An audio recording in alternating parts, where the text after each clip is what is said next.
Hello అండి.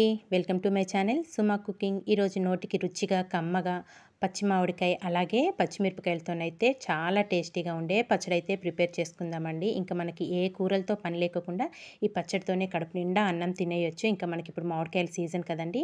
First ఇలా తెచ్చుకున్న మామిడికాయలతోని పచ్చడి చేసుకుంటే చాలా టేస్టీగా ఉంటుంది.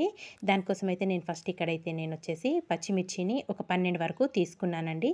మీ స్పైసీని బట్టి పచ్చిమిర్చి తీసుకోవాలి. అలాగే మీరు వేసుకునే మామిడికాయ పుల్లదనాన్ని బట్టి కూడా పచ్చిమిర్చి తీసుకోవాలండి. ఇక్కడ నేను తీసుకునే చిన్న మామిడికాయ బాగా పుల్లగా ఉంది కాబట్టి ఒక 12 వరకైతే పచ్చిమిర్చి తీసుకొని శుభ్రంగా కడిగేసుకొని 2 ముక్కల్లా కట్ చేసుకొని పెట్టుకున్నాను.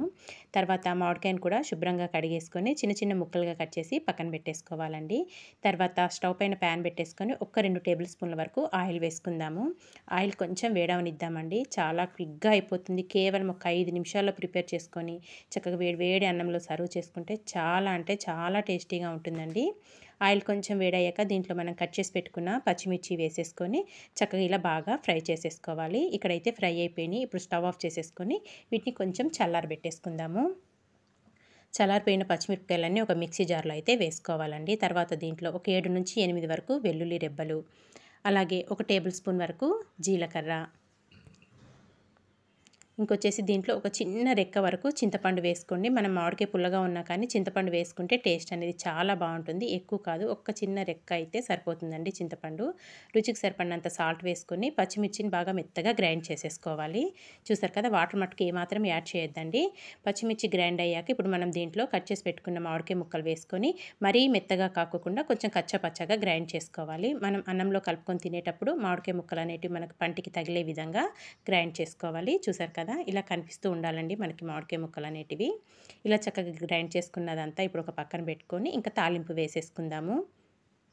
స్టవ్ పైన ప్యాన్ పెట్టేసుకొని తాలింపుకు సరిపడా ఆయిల్ వేసేసుకుందాము. ఆయిల్ కొంచెం వేడయ్యాక ఇప్పుడు దీంట్లో కచ్చాపచ్చా దంచుకున్న వెల్లుల్లి రెబ్బలు, ఆవాలు, జీలకర్ర, మినప్పప్పు, ఎండుమిర్చి, కరివేపాకు, కొద్దిగా మెంతులు వేసుకొని తాలింపును బాగా ఫ్రై చేసేసుకోవాలి. తాలింపు బాగా ఫ్రై అయిపోయాక మనం గ్రైండ్ చేసుకున్న పచ్చడినంతా ఈ తాలింపులో వేసేసుకోవాలండి. ఇలా వేసుకొని ఒక నిమిషం పాటు ఉంచుకున్నాక అప్పుడు స్టవ్ ఆఫ్ చేసేసుకోవాలి మనము.